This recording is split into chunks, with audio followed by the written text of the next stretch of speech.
approach rather than this British approach. Thank you very much. Jill Evans, 1 minute. Thank you, President.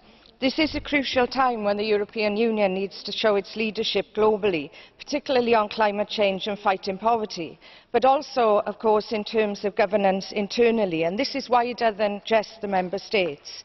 We must improve multi-level governance to address the governance deficit in the Lisbon Treaty, and that means an integrated EU-wide approach that recognises the importance of all the regions and sub-state governments. And it also means clearly restating the aim of reducing regional disparities. I'll be looking forward to welcoming President Barroso to my constituency in Wales next week. 3/4 of Wales receive structural funding to combat some of the highest levels of poverty in Europe. I look forward to showing him what a difference the funding has made to our economy and our communities.